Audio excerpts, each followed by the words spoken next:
Unanimous Anonymous presents Liv Slania, Superheroics Volume 1, a short textbook for mankind. We're looking through conglasses which divide all things, instead of through one lens that unites all beings, dedicated to all the dreamers out there. Tough times never last, but tough people do. Robert H. Schuller. Code Red. Be an elf, not an ogre. Unanimous Anonymous. 3, 2, 1. Psst. Hey, you. I'm talking to you. Now that I've got your attention, I'd like to begin by asking you a question. Which character would you say you have more in common with? A superhero or a supervillain? A friend or a foe? An elf or an ogre? I know that most of us would prefer to resemble an elf than an ogre, obviously, but I'd like you to please answer honestly, in just a few words, whether overall you feel more like a hero or a zero. The why is always optional for your own personal records. Thank you. Let's proceed. You're probably wondering, what am I reading? What's going on here? Well, in short, I'm a superhero cadet, and in order to graduate from the Superhero Academy, I need to complete my final assignment. You know how all the different superheroes have numerous missions they go on? Well, this is officially my very first one. I've been given the task to help save humanity. How are you going to do that, you ask? That's simple. By letting you in on a little secret and showing you something called the Super Simple Moral Compass. This SSMC device is what all the superheroes and lead characters of sagas, legends, and fairy tales live, and if needs be, die by on their journeys. It takes a lot of practice for each character, real or imaginary, to acquire the power of the compass by going through and learning from their many inner and outer battles of self-growth. Why? Because with great power comes great responsibility, as quoted by Spider-Man's uncle. Spidey credit goes to Stanley, of course. I was meant to find you, you know.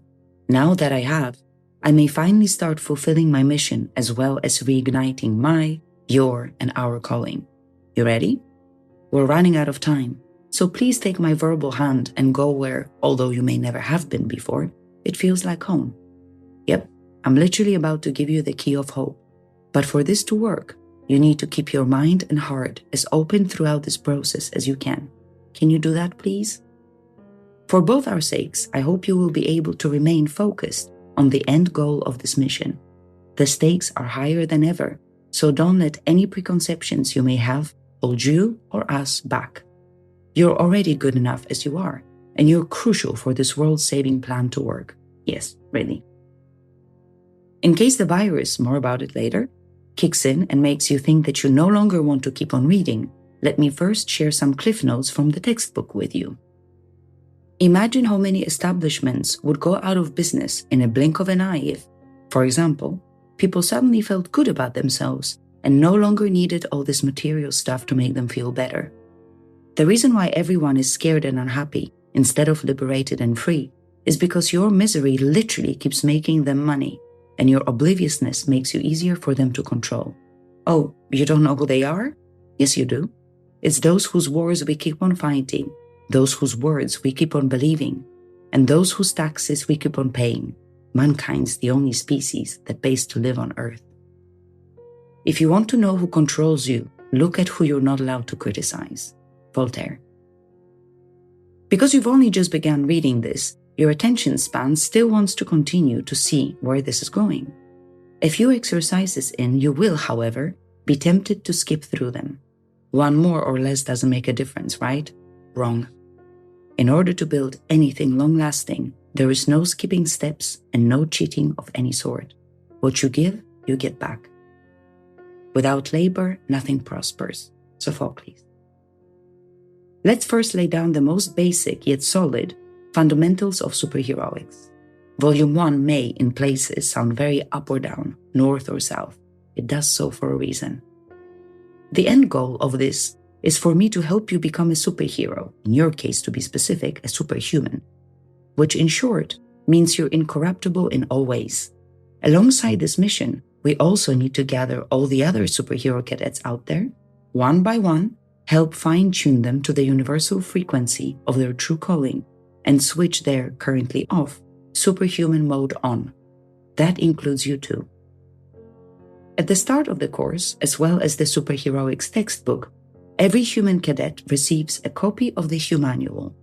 It explains how to use the human vessel to which the cadet's soul has been assigned for the duration of their current life. Its message is very straightforward, that only truth will set you free. There is a catch though. Well, you're the catch, because our journey together depends on the openness of your imagination, as does the future of mankind, by the way. No biggie. Please stretch your mind to its limits and keep the door of the possibility that I might, just might, be right open. 3, 2, 1. Whatever is worth doing at all is worth doing well. Philip Stanhope, 4th Earl of Chesterfield. Part 1. Since this is volume 1 in the making here, it will be handy for us to get the fundamentals out of the way. Who is a superhero? It's a person who does good deeds. What do all superheroes have in common? They're all good. Regardless of their situations, superpowers, shortcomings, mistakes, looks, social ranks, pasts, fears, or flaws, when push comes to shove, they simply continue to be and do good. Their paths are hard and filled with obstacles. They all suffer tremendous losses, pains, and heartaches, but due to their incorruptible character, choose to unselfishly keep doing what's right. Why? Because A, nobody else will. B, you don't get a medal for just showing up. How good are you then? It's nice being polite or well-mannered, but even Hitler was charismatic, loved children and dogs. That's not enough to call him a swell guy though, is it? On the scale 1 to 10, we call it the super scale. If 10 means super good, how good would you say you are? And the optional why. On the 1 to 10 super scale, how honest would you say you are? Why? On the 1-10 super scale, how open-minded would you say you are? Why? Thank you. Speaking of Hitler is just one of many examples in mankind's history, where someone is trusted, followed, admired, and supported by many all over the world. Now, what kind of place, reality, and dimension would allow such leaders to lead the people? One which clearly needs urgent help. If you think of the stories, books, films, and tales you've grown up on, which one would you say the human world resembles more? The Shire or Mordor? J.R.R. Tolkien credit. Heaven or hell? A fairy tale or a scary tale? Why? And if you think of all mankind as one species, would you say it behaves more like elves or ogres? Why? Table time. Below, I doodled a superhero table for you with some general adjective examples that describe all kinds of heroic characters. The superhero table.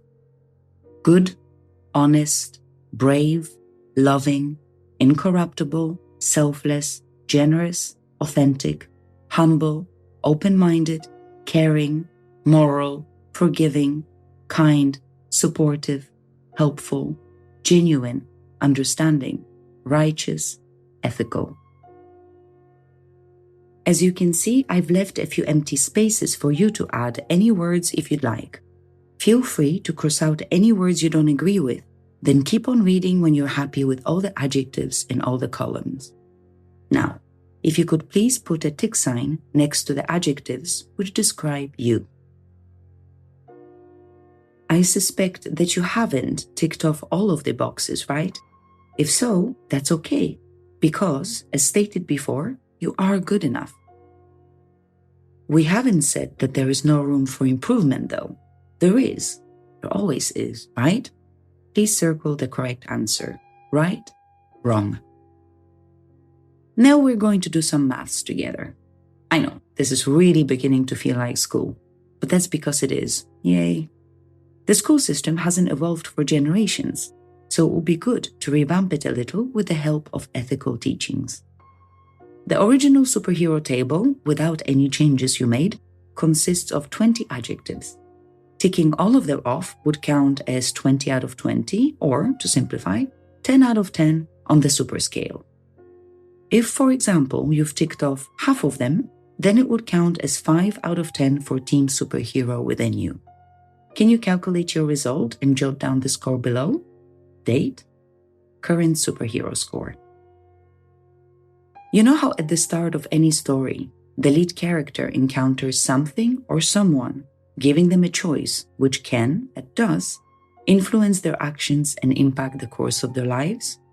Well, our big moment is here, and I'm hoping my message will fill up your imagination. Nowadays, however, when everyone thinks they know it all, it's tricky to fill a cup that's already full. Instead of listening to one another, people get offended left and right, which only leads to more miscommunication and division, the two things we definitely do not need more of. If everybody thinks they're the good guy, though, how come there are all these bad things happening all around? Whose fault is it? Who keeps allowing the likes of Hitler to take charge and control of Earth's citizens? Does it sound like the behavior of superheroes or supervillains?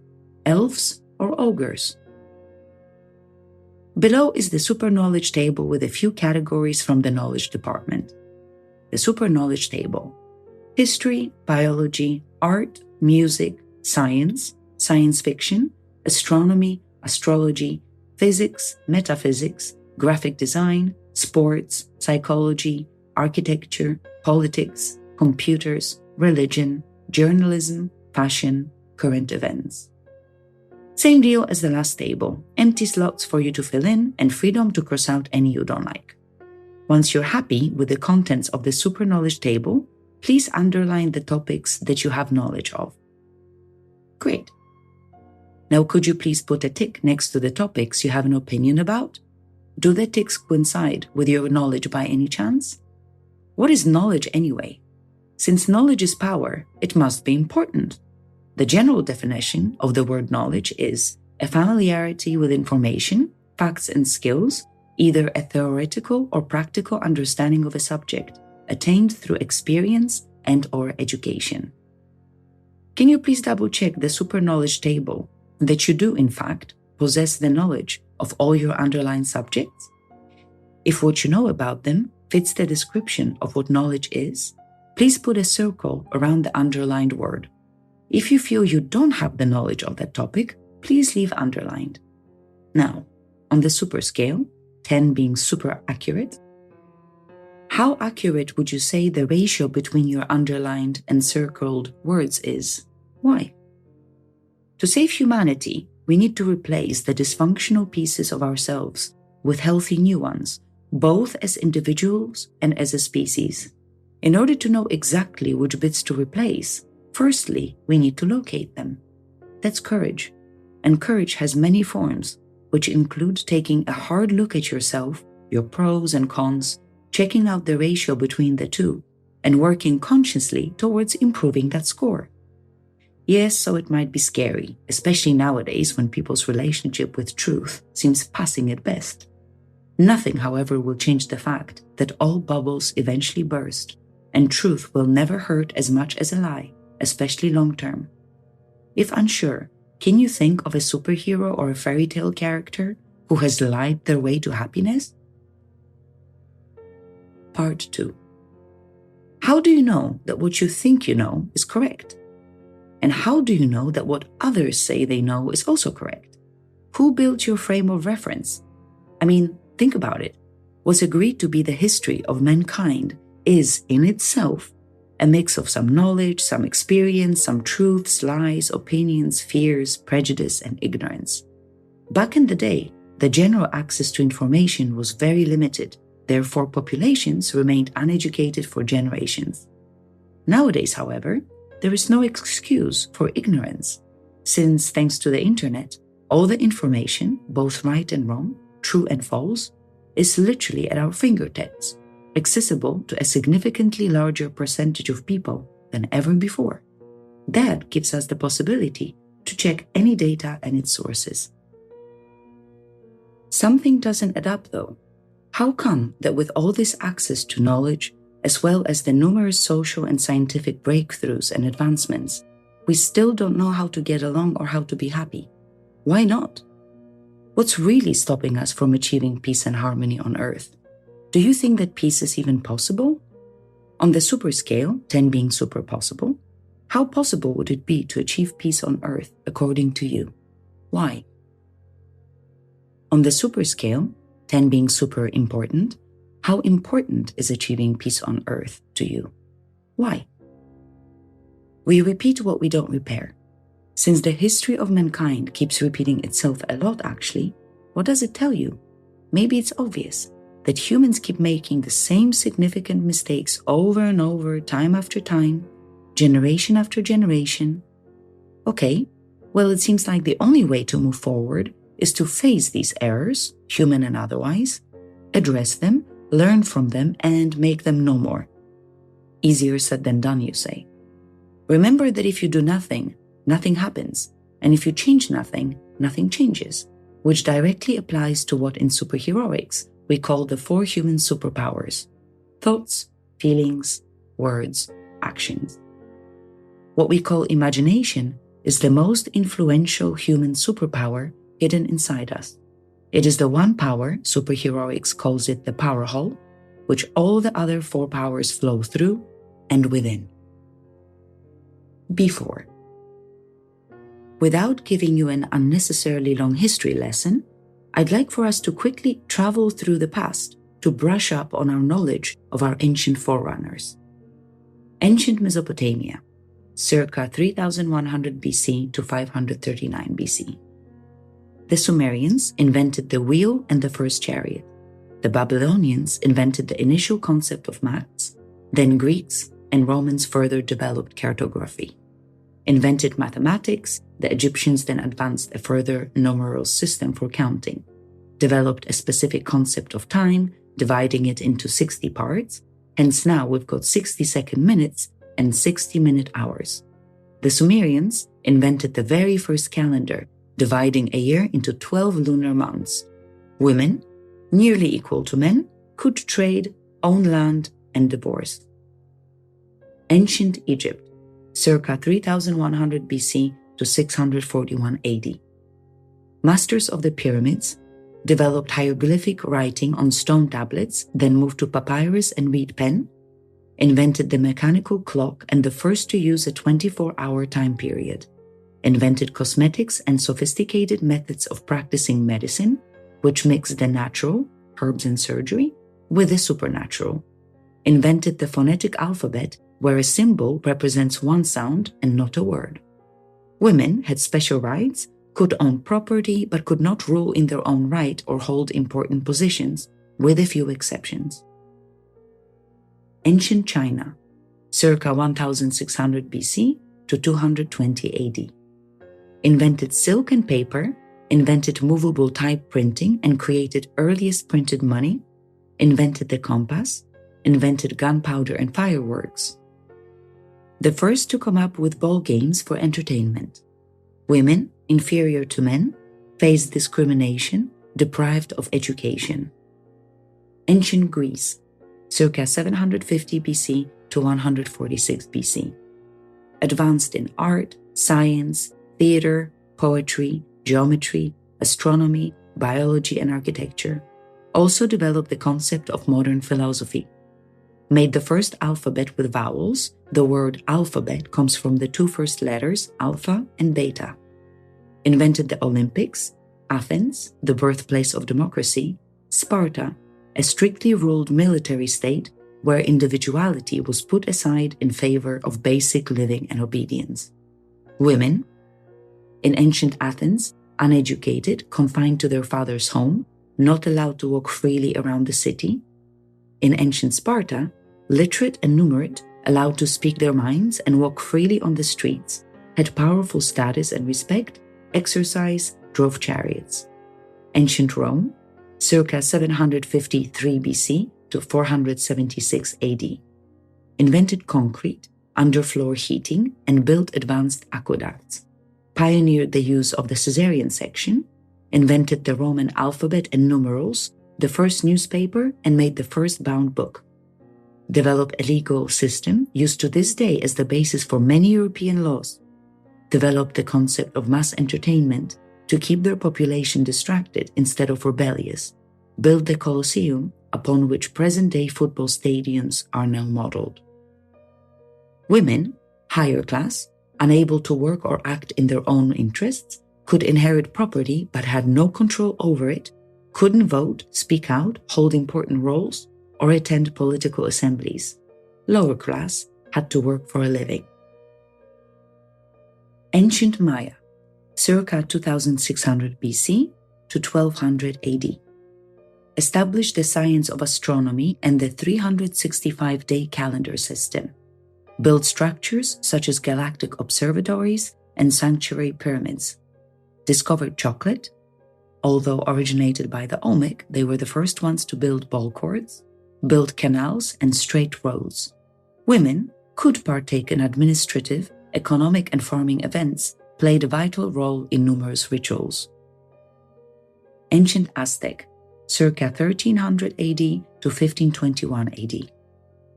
The only civilization to tax the rich and the nobles more than the poor, invented popcorn and chewing gum, one of the first civilizations to have mandatory education for boys, girls, rich and poor, developed a form of hieroglyphic writing, developed sustainable waste management and a thorough recycling system. Women had some rights, could have paid jobs, the roles correlative to men. Ancient Indus River Valley, circa 3300 BC to 1700 BC. Developed new techniques in handicraft, including seal carving, one of the first ones to use buttons made of seashells, invented dyes, built oldest public bathhouses and invented one of the first flush toilets. Their homes were connected to a centralized sewage and drainage system, the first ones to use public litter bins, known for an exceptionally advanced form of dentistry. Women, treated with respect and dignity, some even held higher positions, but their main role was to bear children and take care of the household. Ancient Persia, circa 3000 BC to 330 BC.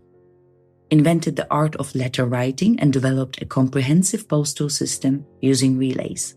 Invented the first refrigerator, invented alcohol and discovered sulfuric acid, created the first taxation system, first global empire to be built on tolerance for other cultures, the first ones to come up with a revolutionary concept of not enslaving subjects.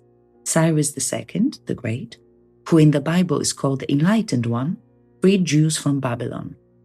Women, equal to men, active members of society with social and legal freedom, made decisions together with men, praised for their conducts and not gender, free to marry whomever they wanted.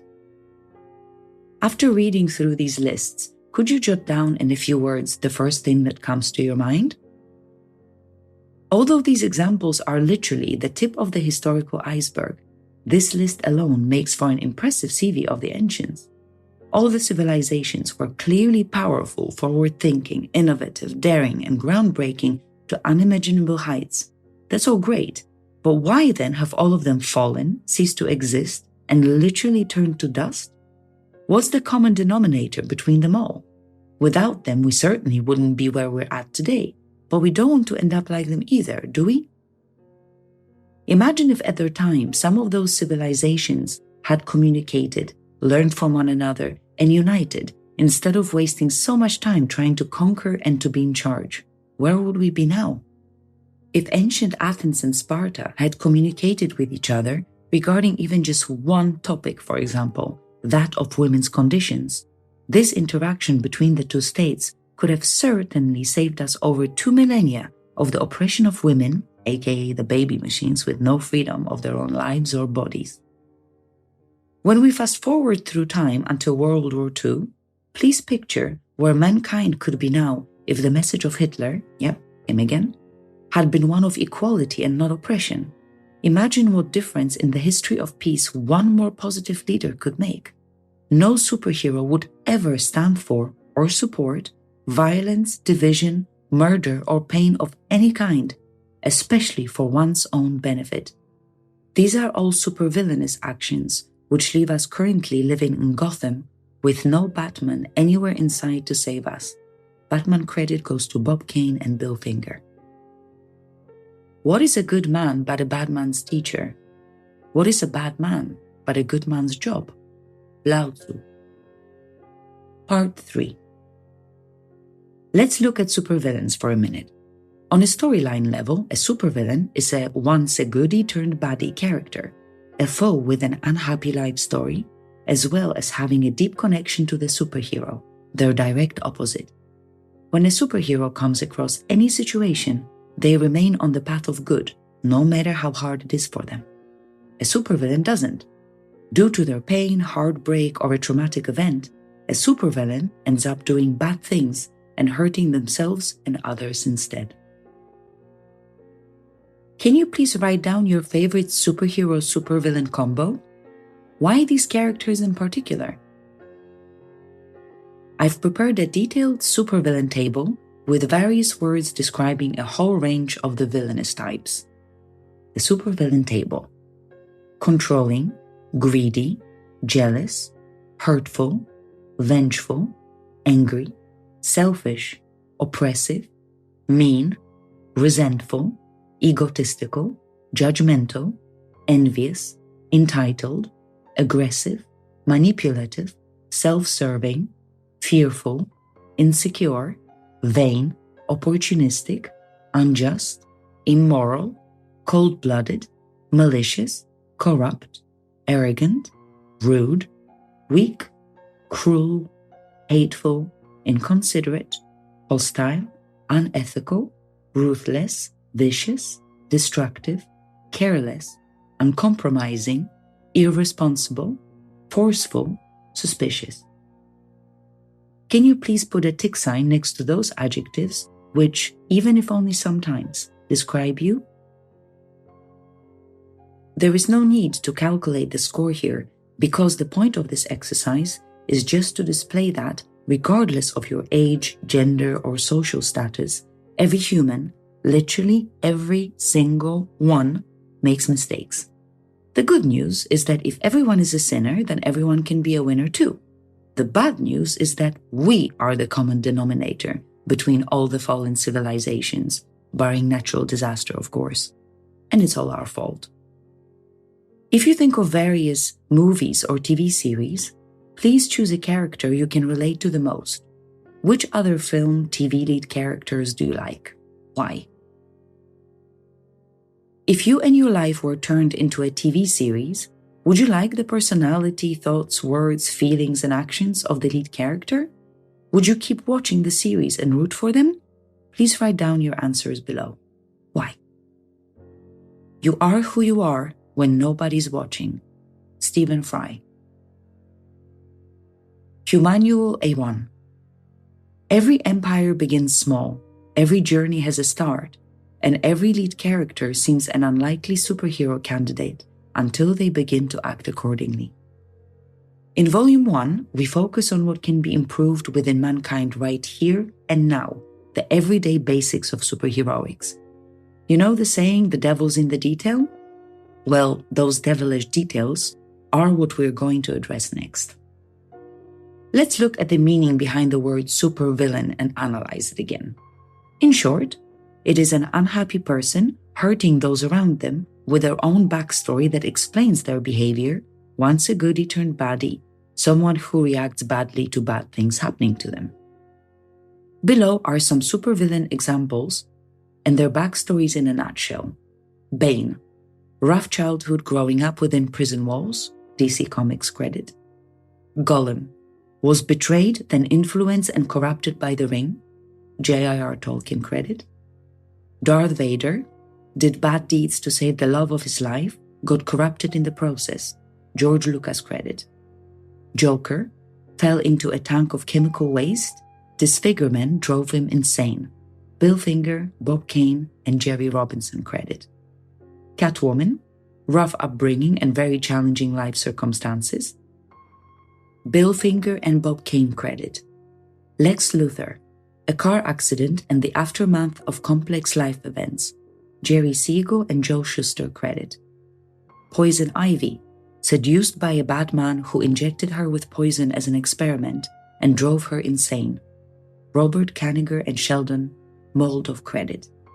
Dr. Octopus, abusive childhood, trauma and guilt after the death of his mother, Stan Lee and Steve Ditko credit.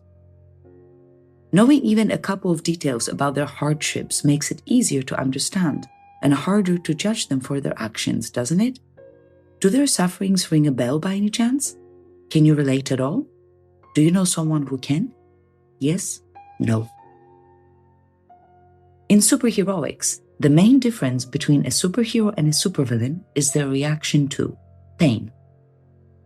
A superhero does good deeds, helps others even if they are suffering, equals selfless. A supervillain, because they are suffering, hurts others too, equals selfish. Justice. A superhero focuses on doing what's right, equals selfless. A supervillain focuses on being right, equals selfish. Success. A superhero defines success by what they do, makes things happen, equals selfless. A supervillain defines success by what they own, expects for things to happen, equals selfish. Love. A superhero says, I love you, I accept you and your ways, equals selfless. A supervillain says, love me, accept me and my ways, equals selfish. Time. A superhero equals patient, equals selfless. A supervillain equals impatient, equals selfish. Life. A superhero, optimist, sees good in others even if they don't see good in themselves. Filled with gratitude, wants quality plus peace, equals selfless.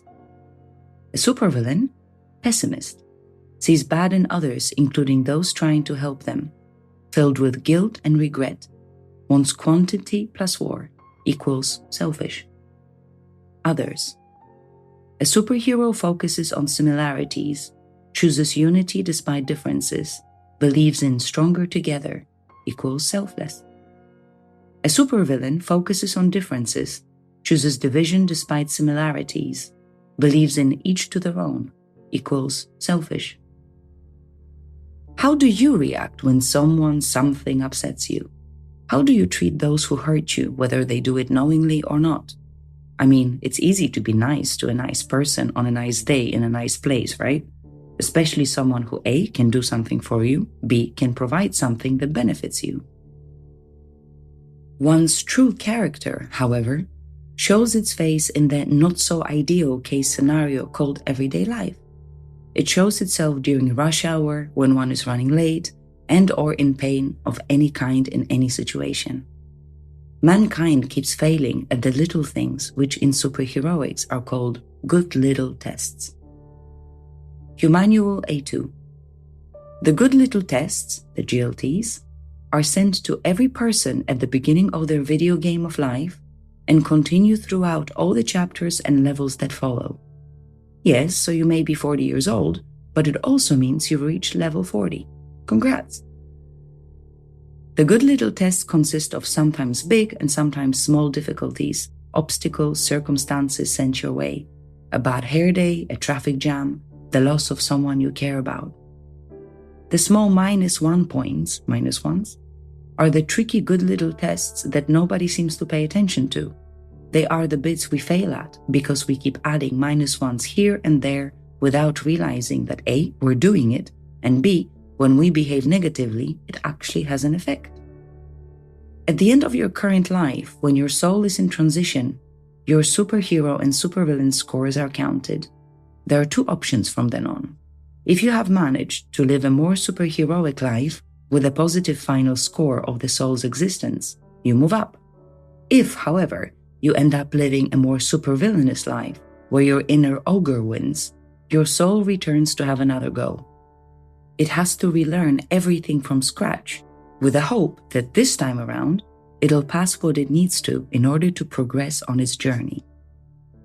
That's a pretty simple concept for our existence, wouldn't you say? Despite the moral map we've been given, in the matters of good little tests, mankind still keeps going south in the ogre direction instead. People get hurt when there is and when there isn't a reason to be. Lose-lose situation. They get angry when there is and when there isn't a reason to be. Lose-lose situation. They get jealous when there is and also when there isn't a reason to be. Lose-lose situation again. There is no greater misfortune than having an enemy. Lao Tzu. I don't like that man. I must get to know him better. Abraham Lincoln. If you hear someone saying bad things about you, perhaps you'll say, "Oh, what an," insert a swear word of your choice, -1. And you'll continue saying negative things in response. "Look how bad that person is," -1. "Look what they've done," -1. Let me stop you right there. Is this a superhero or a supervillain talking back? When you say or do anything negative in return, you yourself become an ogre, failing your good little tests and adding -1s instead of +1s to the equation of your existence. Well then, next time someone says or does something that offends you in real life via social media, what are you going to do about it? Behave like an elf, +1, or an ogre, -1? The times when most people lose their cool, become mean, aggressive, and or vengeful, that is when a superhero cadet activates their super mode and focuses on A, diffusing the situation, B, defending peace. You are assigned 1 sand timer per life with a limited amount of sand per person. During that time, you come across a buffet of situations to teach you about the complete human experience. Eventually, the sand runs out and your soul calculates the final super score. Depending on whether plus or minus wins, your soul travels accordingly. You are assigned 1 battery per life. Sleep, rest recharges the battery to help operate the human vessel. Eventually, it gets used up and recharges no more. If energy can neither be created nor destroyed, only be transferred or changed from one form to another, the first law of thermodynamics, then what about all those dying today and from the past? Are their souls back on Earth? Are they still unfulfilled, damaged, and hoping for better luck this time? How about those around you? Have they reached happiness yet? If not, then each of the unhappy souls will have to return in the future and repeat this school grade all over again until they learn all of the lessons this level requires. Numbers don't lie. Looking at mankind mathematically for a moment, if we keep adding negative variables into the equation of humanity, whether willingly or not, independently we may be more destructive than we realize. Every single word or action changes the final result of the calculation. And if you think that you or your actions might be too small to make a difference, try sleeping with a mosquito. Dalai Lama's words. Every morning after recharging the batteries of your human apparatus and beginning from the neutral point X, you wake up and go empty yourself. Where does it go? Into nature, -1. You have your coffee, breakfast, plastic and packaging in action, and then in the garbage can. Where does the rubbish go? Into nature, -1. You put a deodorant on, style your hair, fix your makeup, use some recyclable and some unrecyclable items, sprays here, wipes there. Where do they all go? Into the garbage can and then into nature again, -1. Therefore, before you've even left the house, you already owe nature back big time. How the rest of the day goes, whether it's filled with +1s or -1s, depends entirely on you. Oh no, it's Monday. Boo, it's raining. It's too cold outside. It's too hot today. This is wrong. That isn't right. Those are awful. Do any of these ring a bell to you? People nag, judge, whine, complain, whinge, criticize, and nitpick all day, every day, week, month, year, until they perish. So you know, you can't have a fairy tale ending with a bitter heart.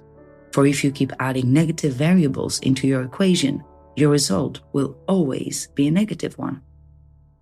Can you imagine a chimp sitting on a tree, peeling a banana and thinking, life's so unfair, if only I had wings, I'd be happy?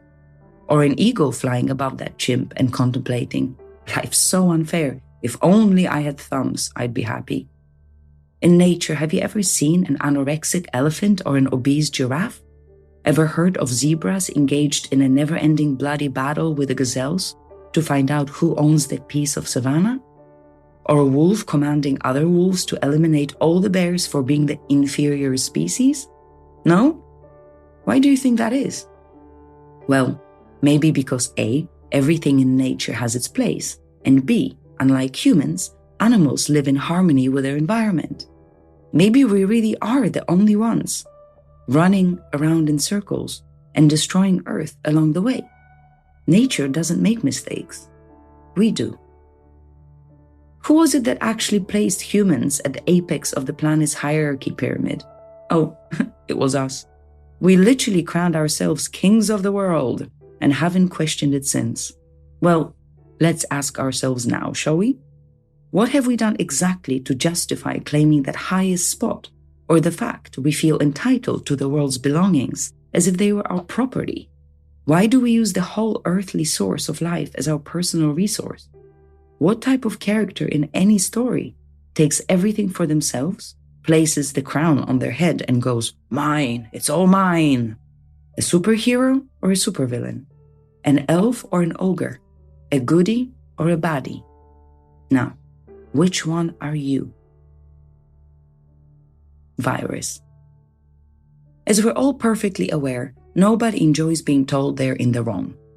To save humanity from yet another self-destruction, we must, however, admit that we are the problem, both together and individually. Supervillain is bad when unhappy, plus mankind is always unhappy. Look around you, there's always pain somewhere in the world, which equals mankind is always a supervillain. Both our time and energy in this world are limited, and the clock is ticking.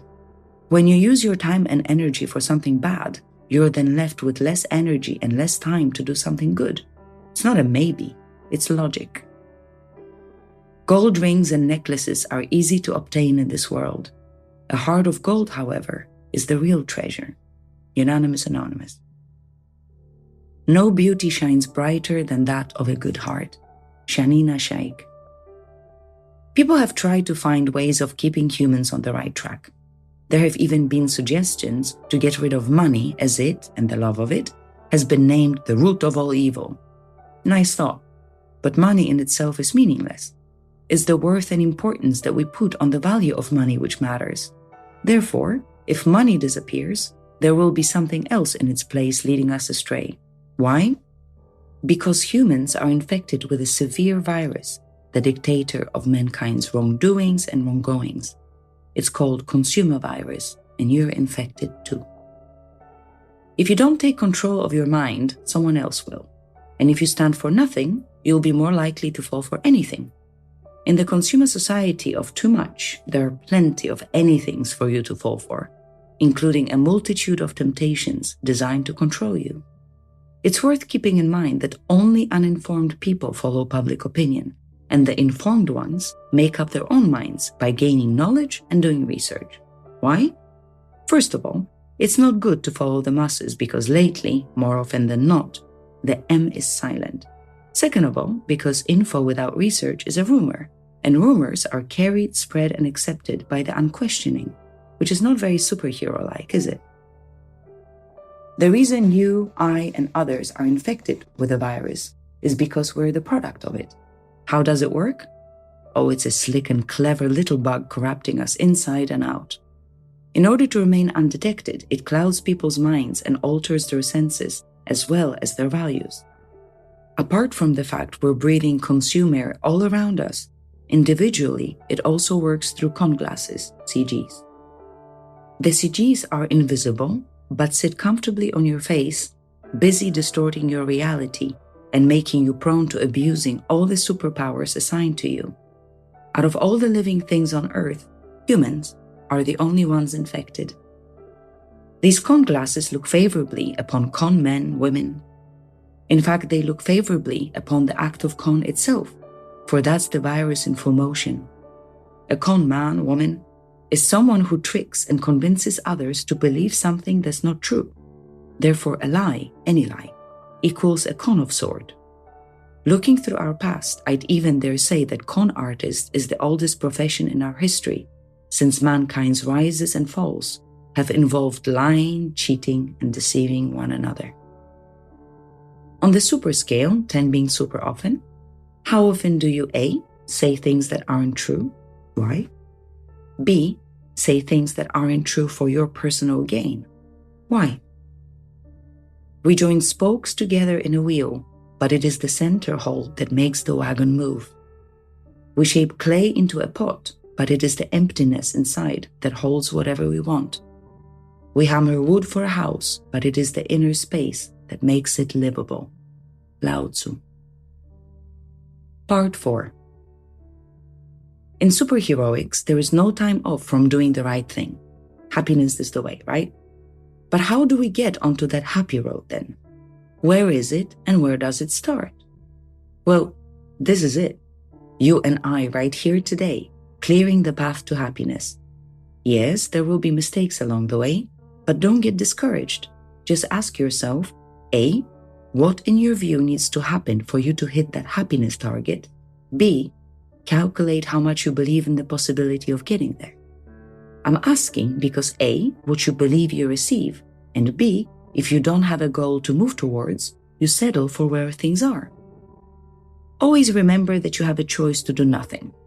As we previously mentioned, if you do nothing, nothing happens. And if you change nothing, nothing changes. There is no way to excuse or wriggle yourself out of this one. If you change the way you look at things, the things you look at change. Wayne Dyer credit. Instead of seeing a glass half empty, you can choose to see it half full. You can also choose to find out whether you can or cannot see beyond your nose, in a world that's divided into wealth and privileged for a few, and poverty and oppression for the rest. You may think that what's happening across the ocean, the continent, or the border doesn't concern you, but it is all happening around the corner from us. Just because humans are small doesn't mean the world is big. It isn't. Nonetheless, most of us are preoccupied within our own bubble, and so we're utterly indifferent about what's happening beyond. It's typical of mankind to only pay attention to their individual needs whilst ignoring the rest. Not my problem, we often say. It's time for us to realize that doing the bare minimum isn't enough for us to justify our existence. It isn't sufficient for you to take care of yourself and your close ones without a single care for the rest. As long as my kids and I are alright, I don't care. Would you say that sounds like a goodie or a baddie talking? We're acting this way because we're comfortable, and comfort is the number one enemy of progress. What a predicament we've found ourselves in. The world. Can you please put an X on the map of the world, the place where you live? How about your close family and your extended family, your friends, colleagues, classmates, etc.? On the super scale, and being super often, how often would you say you impact those around you on a daily basis? Why? On the super scale, 10 being super often again, how often would you say you impact those around you positively on a daily basis? Why? 2 centuries ago, in the parable of the madman, Friedrich Nietzsche wrote, "God is dead. God remains dead, and we have killed him. How shall we comfort ourselves, the murderers of all murderers, most holiest and mightiest of all that the world has yet owned, has bled to death under our knives? Who will wipe this blood off us?" His big concern was that without God or a godlike symbol in our lives, there is no purpose for us as well as no authority figure for our ethical principles. What Nietzsche predicted would follow the post-Christian era is the disorder of cultural preferences and the excess of individual choices, all trying to fill that void within us. Nietzsche also foretold that people would quit being curious and stop asking relevant questions due to their new religion of comfortableness. He said their concerns would be fixated on the petty things full of irrelevant, unimportant, vain, hollow, and self-conceited blankness, thus making people extra busy and compensating by fooling themselves that their empty and mediocre lives make them happy. Many a man thinks he's buying pleasure when he's really selling himself to it. Benjamin Franklin. Would you say you are the type of person who is driven by their dreams or their fears? Why? Also imagine if fear was no longer part of your life. What do you think you'd be doing differently? Why? Because I have known despair, I value hope. Because I have tasted frustration, I value fulfillment. Because I have been lonely, I value love.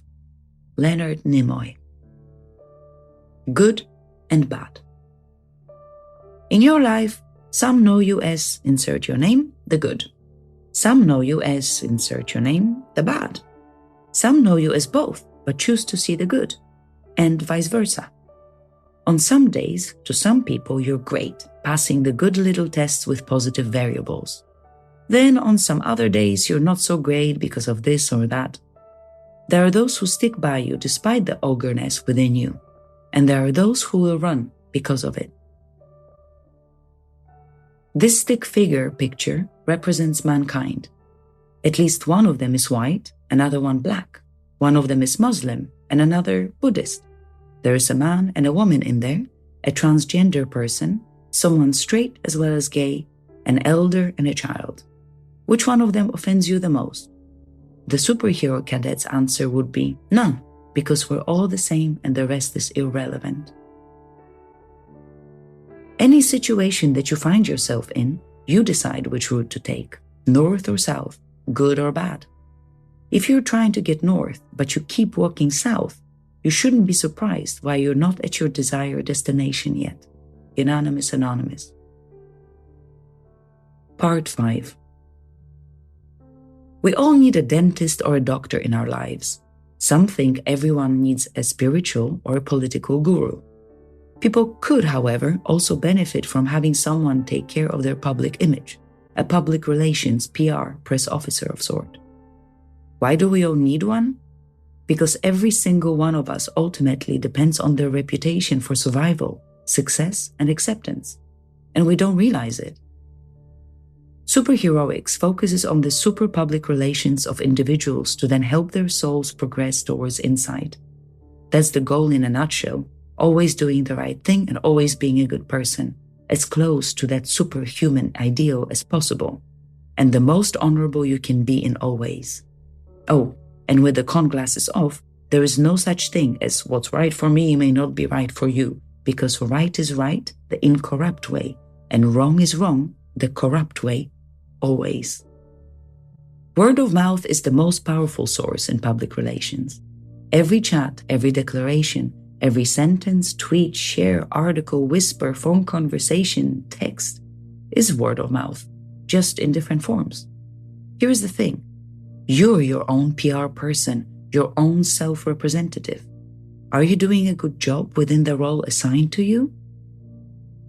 In the consumer society filled with con-infected ogres, you can't expect anyone to take your word for it just because you say so.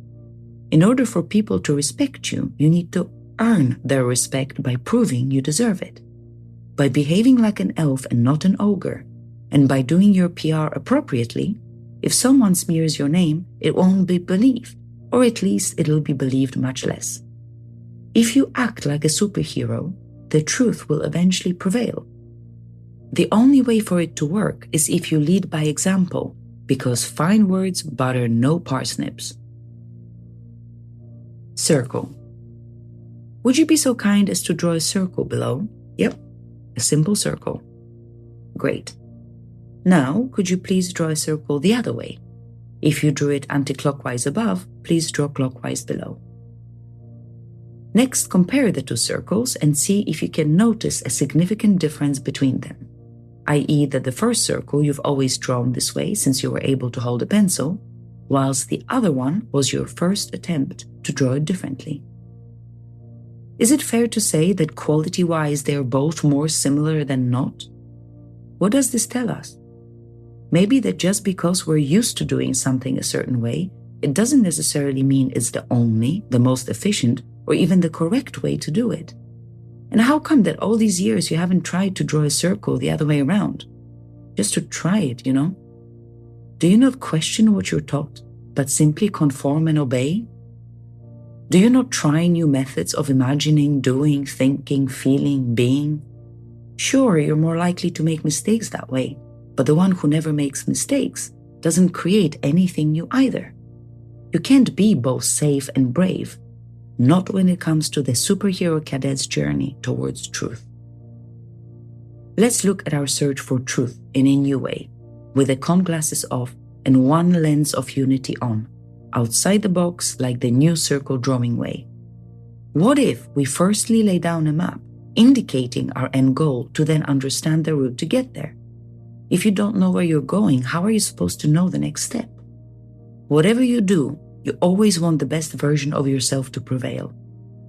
It's important to remember that in Superheroics, the meaning of the word best equals better than good, not more rich, successful, fit, famous. Therefore, your best simply means you being as turbo good as you can be, such as the way you behave towards someone you care about. In order to get closer to that goal, it's worth double-checking if all the thoughts and feelings within you are still valid, because more often than not, you'll find yourself thinking or feeling on autopilot, as you've done so for years. You wouldn't eat expired food, so why waste time on expired opinions?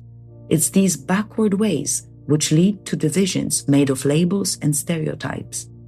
The only good thing about knowing which stereotype describes you is being aware of what image you're up against.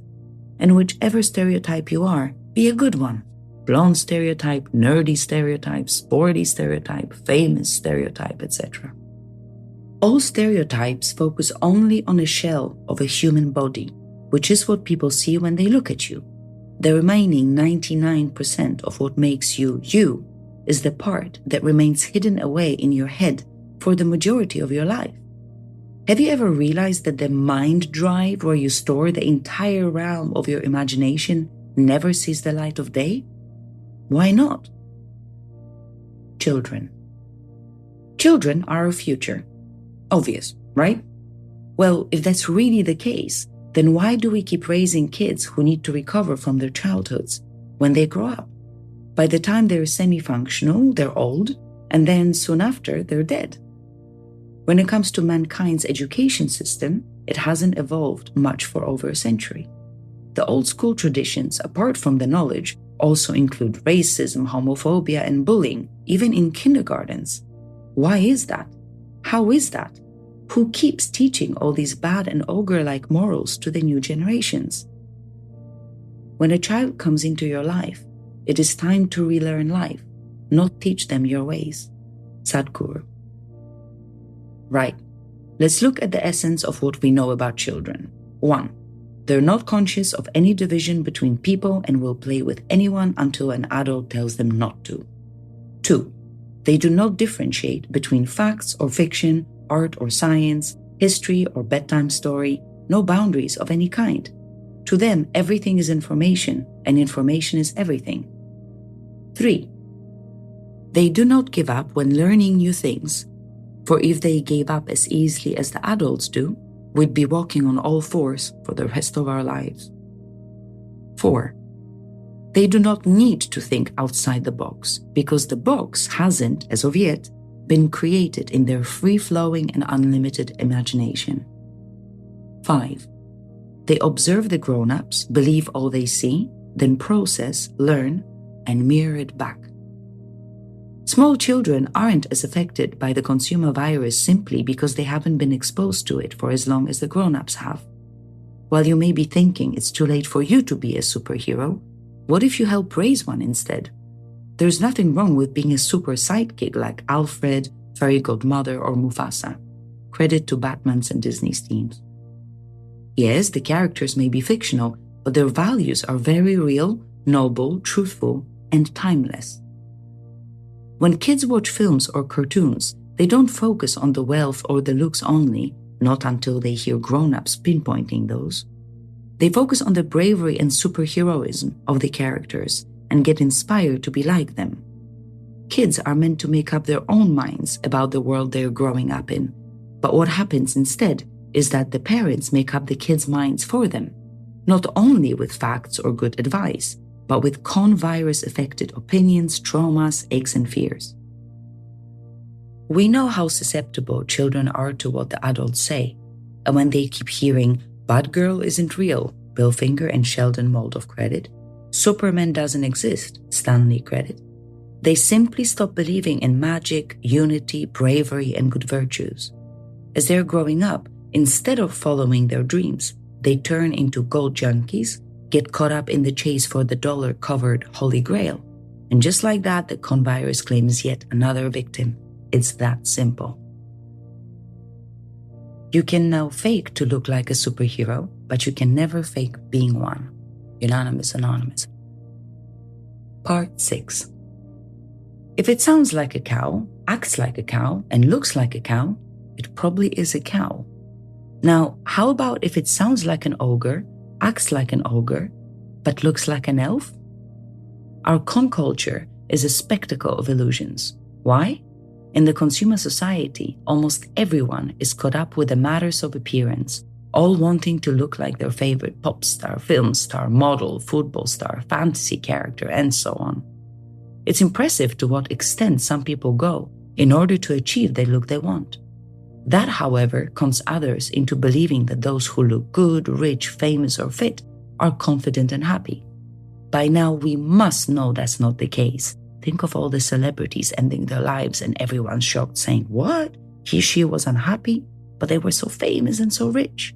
And in fact, see, it's the consumer virus talking. Are you one of those who complain about their appearance? Yes? No? Would you look better or worse if, instead of your exterior, people could see your character instead?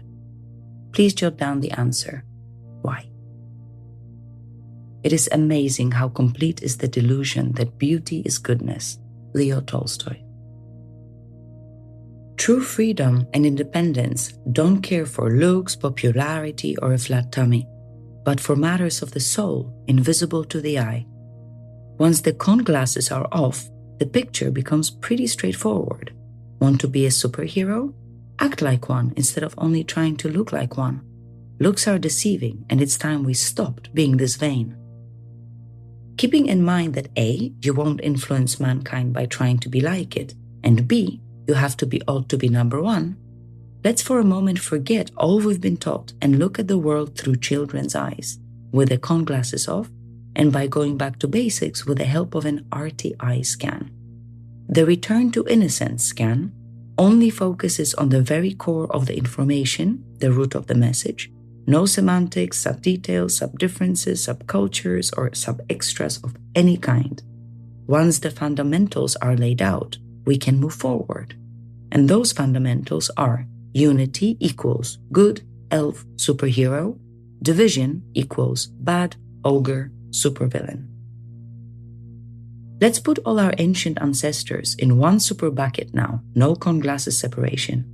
And notice they all achieved greatness. Some did it without a wheel or running water, others without any efficient means of communication, medicine, and most things we know or have around us today. Yet they all did pretty well for a period.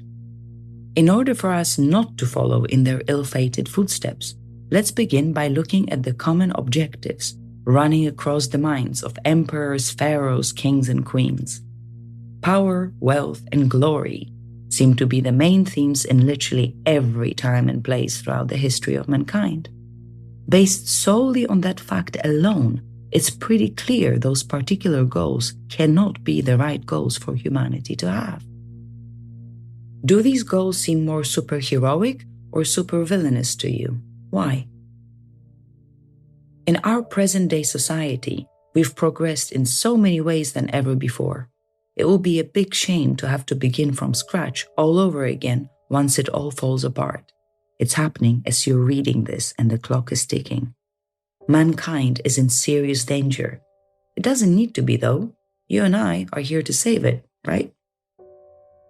You may not control all the events that happen to you, but you can decide not to be reduced by them. Maya Angelou.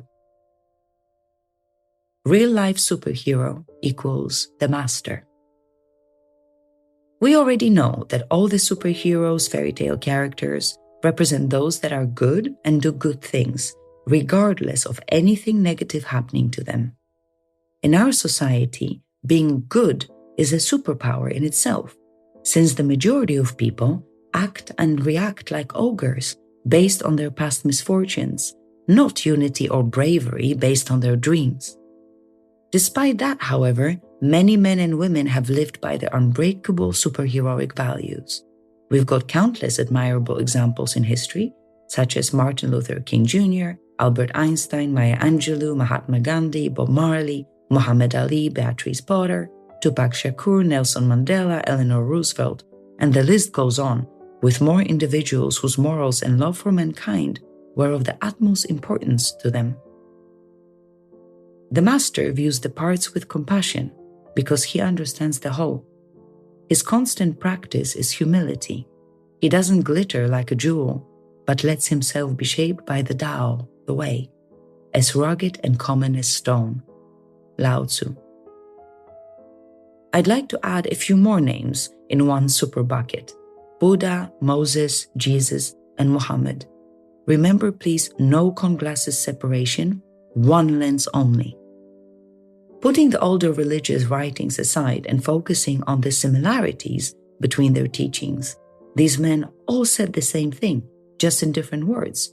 Be good, be truthful, be respectful, be brave, do what's right no matter what, put others' needs above your own fears, care for your soul, live in balance and harmony with others, and love without limit.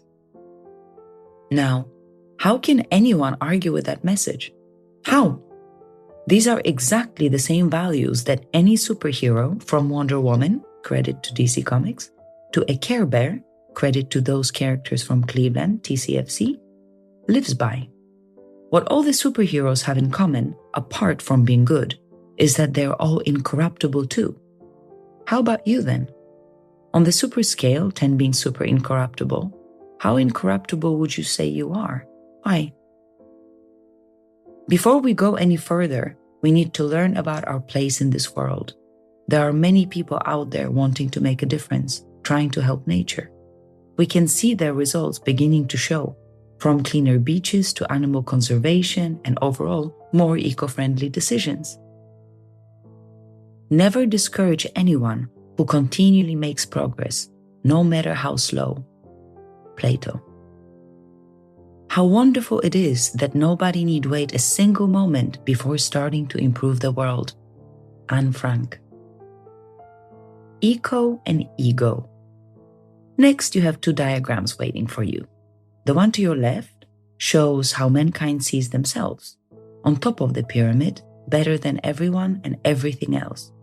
The one to your right represents the truth. We're a part of the circle of life, a literal piece component of the pie, which consists of A, the world, B, the world's family, C, the universe. It's time for us to act like reputable Earth family members, because we don't want to be that irritatingly problematic relative everyone dislikes at a gathering, right? Well, we are that relative, and from the moment we joined the Earth family's dinner table, many species have died and become extinct due to our irresponsible behavior. Last century seemed dedicated to attacking, prosecuting, and murdering the Jews. Then it was the Muslims' turn. Who's next? Who decides who's next? Let's go back in history to the times of Henry VIII, who not only famously chopped his wife's heads off, but also divided the church literally in half. What followed? His son Edward took over the throne and started hacking at the Catholics. That didn't go down very well. Then it was Edward's sister Mary's turn. She, on the other hand, began murdering the Protestants. That also didn't bring a fairy tale ending. Next came the youngest of the siblings, Elizabeth I, who allowed both the Catholics and Protestants to cohabit as well as jointly defend England from Spain, united against the common enemy. And guess what? In British history, that era was called the Golden Age, in which Queen Elizabeth I reigned for over 44 years. Stronger plus together plus always equals team.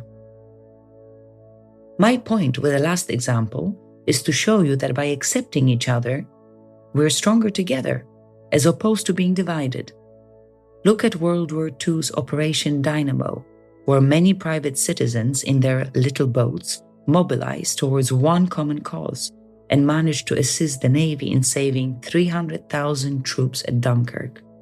Can you see there is strength in numbers? Together, we can achieve sensational things. Since, scientifically speaking, the only reality you know is your own perception of it, then who is to tell you that you're not Batman, Wonder Woman, or anyone you wish to be? Who is to tell you that there is no way for you to be happy? And who is to tell us that it's not possible for mankind to live in peace? Impossible is nothing, not a thing. It always seems impossible until it's done. Nelson Mandela. The road to progress and enlightenment is a marathon that continues on until the very last runner crosses the finish line. Unanimous, Anonymous. Let's briefly look at the Star Wars superheroic characters, credit to George Lucas, and the Avengers, credit to Marvel and Disney. In these two examples, the individuals are different from each other, looks and personality-wise, but they're a team, working together for a good and honorable cause. That's the power of team spirit, right? It will be much easier for mankind to progress if we made the effort to see each other as members of a team, and not the current supervillainous each to their own attitude. Yes, mankind is a team, one team, and every team is only as strong as their weakest member.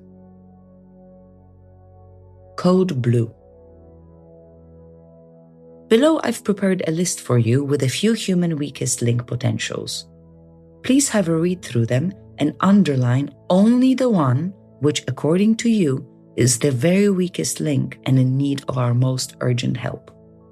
The homeless, the starving, the orphaned, the mistreated, oppressed, the mentally ill, depressed, suicidal, the unemployed, the poor, the old, young, the alcoholics, addicts, the refugees. On the super scale, 10 being super difficult, how difficult was it for you to pick just one from the list above? Why? Thank you. Our corner of the universe. New Earth is ready for its final rebirth, the soon awakened army of warriors with a 2020 vision towards it. It is everywhere, and it is love, it is faith, and it is truth. When you provide me with your 3 its, I will provide the rest. The source. Let's keep all human beings in one super bucket still, no conglasses division. Reaching beyond the financial status, housing situation, mental and physical health, gender or skin color, you will see that all of us have the potential to become that weakest link. Why? Due to the simple fact that everyone is suffering. Yes, whoever you can think of, they're surely worried, nervous, stressed out, and concerned about something. From the rich, the poor, the abused, the abusers, to the employers, the employees, the young, the old, men, women, transgender, gay, straight, black, white, tall, short, you, we, everyone. We live in a society where money is medicine, but no matter how much money one has, the whole of mankind is sick. Maybe that's because it's a con medicine and we need an entirely different prescription. Maybe money is just a means to an end, but not an answer to all of our problems. We already know that children, plants, or animals wouldn't be running after money out of choice. Neither would the non-con humans, elves, or superheroes. Those with money would also use it for the good of others. Gratitude equation. Many people have no home, no job, no money, no education, no food, water, no electricity, no healthcare, no freedom, no peace, no love. The gratitude equation calculation is easy. You simply add +1 next to each thing on the list that you have. Can you fill the score below? The current gratitude equation score. Fame or integrity? Which is more important? Money or happiness? Which is more valuable? Success or failure? Which is more destructive? Lao Tzu. Nowadays, people feel so entitled that without the will to put in effort or work, they expect for things to come to them just because they say so. And these are the same people who say they don't believe in magic. Unanimous, Anonymous. Part 7. When I was helping the real author with preparing one of the Superheroics chapters at our HQ one evening, Monday showed up unexpectedly, and when hearing what we were up to, insisted on giving a quote. I work once a week between Sunday and Tuesday. My shift lasts 24 hours. During that time, however, numerous people abuse me by blaming me for the fact they're late for work, tired after the weekend, and or unhappy with their overall existence. I just want them to know that I'll keep showing up to do my part, and I'd like for them to focus on doing theirs, instead of wasting their time complaining once a week for nothing. One day they're gone, game over, and no more Mondays. Would they prefer that? Apart from mankind's infamous finger-pointing tactics, Monday has got another important message here. A gentle reminder that neither the weekdays nor the weather, the world, the seasons, or the traffic revolve around you and your personal schedule. Therefore, you can't blame it for anything. The world keeps on going, yet we, instead of going along with it, declare war upon it. What's our problem? What's yours? Do you know? Before we keep blaming God or yet another Monday for anything bad going on in our lives, we first need to ask ourselves, why do we need a powerful entity such as God in order for us to not make the wrong decisions? Can't we make the right ones on our own? Are we that mindless? I mean, right is right even if no one is doing it. Wrong is wrong even if everyone is. The moment we use our common sense, the path becomes very straight, simple, and clear. In short, the only way is up, but without an invisible force preventing any of us from making future mistakes. Why not? Because that's what having the freedom of choice is about. Superheroes win, supervillains lose. No matter how good-looking, rich, or powerful they are, baddies always end up miserable. Can you think of any supervillain who's had their happy ever after? I'm going to guess no. So if you make supervillainous choices in your life, you're 99.9% more likely to end up unhappy. If, however, you make superheroic choices, with patience, you will get there. Superheroic means living and achieving your goals with a clear conscience, because that's the only way your soul can actually move upwards. Our free will doesn't force us to do bad things, but, as it says on the package, gives us the freedom to decide. When we happen to make the wrong choice, however, instead of admitting it, we let our con skills of deception and trickery work their magic at covering up the truth instead. Which part of only truth will set us free do we not understand? If, when you're unsure of what to do next, just ask yourself, what would Batman, Wonder Woman, a trustworthy person do in your situation? Those who call themselves Christian, Muslim, Buddhist, religious, spiritual, open-minded, or understanding must not be judgmental, racist, fascist, or patronizing in any way. Well, that's not quite how it is it? Instead of following in the peaceful footsteps of Buddha, Jesus, Abraham, Moses, or Muhammad, many of these so-called believers argue, judge, fight, and kill one another because, for example, some men call God Yahweh and others call God Brahma. Here is where a very hypocritical scenario comes in. Since none of the preachers spoke of murdering each other like barbarians, why do so many of us behave contrary to their philosophies? In our society, greed tramples beliefs since there is no money to be made in peace. And instead of doing what's right, certain powerful people prefer to keep this turmoil of division going. Can you tell me why so many seem so quick to mock the names and teachings of these holy men? It's not their fault that their names are used as an excuse to justify some people's actions. Would you insult Batman, Wonder Woman if someone committed atrocities in their name? No? Why insult the enlightened prophets then? In fact, why insult anyone at all? What would a superhero or an elf do in this situation? They'd do what's right. They'd appreciate these spiritual men and their legacies by helping to bring peace between their followers. What they wouldn't do is disrespect them. Science and religion have been unable to coexist side by side, so maybe we could try to unite them? Let's take the creation of the universe in 7 days as an example. Some perceive this message literally, i.e. 7 24-hour cycles. Others don't. That will be okay, we're free to believe what we choose, if both sides weren't at each other's throats, mocking one another and bickering over who's right. Why not connect the two sides to the same story instead? To us, 1 day is nothing. To a little mayfly, it's their entire life. Therefore, to an infinite and everlasting God, millions of years are exactly what 1 day is to little us.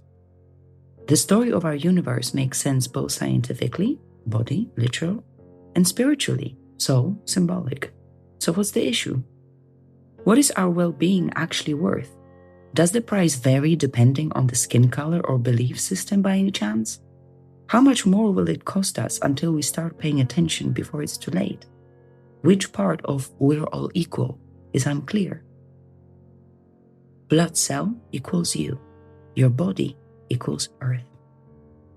Imagine yourself as a tiny little red blood cell inside a human body. There you are wandering around some dark vein tunnels, minding your own business, not knowing why you're there or what's what. Then you come across a bunch of other red blood cells, beating up a white blood cell because of its color. You keep on going, and next you witness one lung stealing all the oxygen from the other lung. Then you notice the brain declaring war on the heart because each of them thinks that they are the highest power within this human body. You keep drifting around on your journey when suddenly you see another group of red and white blood cells having a full-on fight. You hear them insulting one another and getting more and more violent. Why? Because the red cells believe the human is called Jack, but the white cells believe that the human's name is Ben. How long do you think a human body could sustain itself if such conflict within it were the case? Not long. But that's exactly what we're doing to our world. So how much longer do you think it will sustain itself? This is supposed to be our home, our own corner of the universe, right? Apparently not. Thanks solely to us, Earth's becoming a lethal wasteland instead. In harmony with the Tao, the way, the sky is clear and spacious, the earth is solid and full, all creatures flourish together, content with the way they are, endlessly repeating themselves, endlessly renewed. When man interferes with the Tao, the way, the sky becomes filthy, the earth becomes depleted, the equilibrium crumbles, creatures become extinct. Lao Tzu. We want to travel through space and time. What else? We want to be immortal, live on the moon, Mars, and other worlds, realms plus dimensions. Luckily for everyone, mankind can't do that yet, getting closer though. Why? Because as populations keep advancing, all we bring with us is the invasive con mindset. We've polluted our world and now want to escape elsewhere. We can't do the out of sight, out of mind game any longer. So, be the good guy, gal. I mean, look around you. You are as good as Earth gets, and your home is calling you to help save it once and for all. The final insurgency against ogres, both inner and outer, and their reunification of elves is imminent. It's your choice whether you want to be part of the solution or do nothing, thus remaining part of the problem. Finding one's way with the help of superheroics is a safe route to take. It's not the easiest one, quite the contrary, for it stands directly against the consumer virus, but one leading to balance. On the super scale, how important is achieving peace on Earth to you? Can you please compare your current score with the one on page 17, the first time this question popped up? Thank you. Let there be peace on Earth, and let it begin with me. Edgar Mitchell. Part 8. What if I told you that we're all born geniuses, but life degeniuses us? Would you believe me? What if I added it was a respected philosopher, theorist, and architect, Richard Buckminster Fuller, who'd actually said it? Would you believe him and have more faith in yourself? Although I'd really like for you to answer yes, I doubt you'd take it to heart and say with conviction, I am a genius. The thing about the majority of people is that they also don't think they're one either. Since everyone, from Buddha to the Beatles, says that all we need is love, maybe it's worth taking this piece of information seriously. On the super scale, 10 being super much, how much do you love? A, yourself. B, your life. C, your job, career. D, your close ones. E, your world. F, others. How important would you say love is to you? How do you experience it? How do you show it? How do you distribute it? How often do you feel it? When? Where? Can you think of anything that's more significant than love? I know, too many questions at once, but I'm not asking these in order for you to answer them, not yet. Oh, my friend, why do you care so much for fame and prestige when you neither think nor care about wisdom and truth and the improvement of your soul? Are you not ashamed? Socrates. Socrates asked this question about 2,500 years ago, and embarrassingly for us, it is still valid today. On a spiritual level, we haven't learned a lot since the ancient times. What would Socrates or any of our predecessors say if they traveled to the present day and saw what was happening? They wouldn't be able to deny all the progress we have made in our own right. Do you think they'd be proud of us because of our technological and scientific accomplishments? And what about the level of comfort we've reached? How do you think they'd react if they knew that despite all this luxury, hygiene, and freedom, in comparison to their times at least, we're still unsatisfied, afraid, and divided? Who is the human ideal according to you? Why? Is that ideal more elf or ogre-like? Why? Have you ever wondered why Socrates was considered the wisest man around at his time? Unlike many others, if he didn't know something, he asked questions, he observed, he did his research. We're all capable of doing that, aren't we? Life is really simple, but we insist on making it complicated. Confucius. Simplicity is the ultimate sophistication. Leonardo da Vinci. Get your thinking clean to make it simple. It's worth it in the end, because once you get there, you can move mountains. Steve Jobs. The masterminds behind these three quotes certainly knew what they were talking about, right? So with the con glasses off and no CG separation in sight, let's look into this simple word. Simple means straightforward, uncomplicated, presenting no difficulty of any kind, easily said and or done. On the super scale, 10 being super simple, how simple, straightforward, and uncomplicated are you towards yourself? Why? On the super scale, 10 being super simple again, how simple, straightforward, and uncomplicated are you towards those around you? Why? The ability to simplify means to eliminate the unnecessary so that the necessary may speak. Hans Hofmann. If you can't explain it simply, you don't understand it well enough. Albert Einstein. Part 9. Mankind isn't as complex as we might think. We get happy when someone is nice to us. We get sad when people are unkind to us. The small detail we seem to forget is that when we're the ones being unpleasant to someone else, it affects them the same way as it would us, regardless of whether we or they are right or wrong. We're all trying our best, aren't we? Yet we are ashamed of our dark side, and instead of being ourselves, we pretend we're more this or less that. Consequently, we fall right back into the con man-woman role. And how can we not? We're overwhelmed because of our society's imbalance between the matters of the body and the soul. It's hard not to feel anxious when the consumer greed crashes ethics and principles all around us, from the church to the government.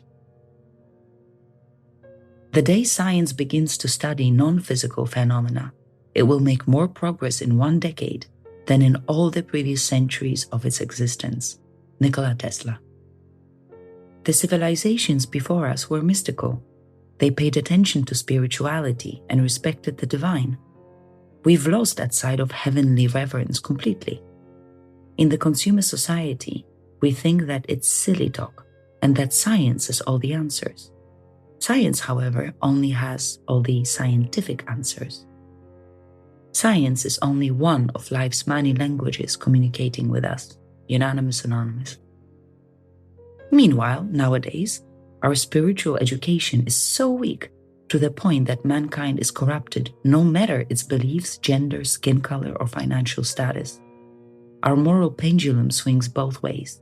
Thus, Volume 1 focuses on clearly distinguishing right from wrong, so that we're able to use our free will correctly from now on. Whoever saves one life saves the world entire. The Talmud translated from Hebrew. Humanual A3. During his road to enlightenment, Buddha was ready to do whatever it took to get there, including many extreme measures such as starvation. After he gave it a try to the point of risking his life, that idea just seemed pointless to him. Why make yourself suffer more if we're all suffering already? How does it help us gain any insight?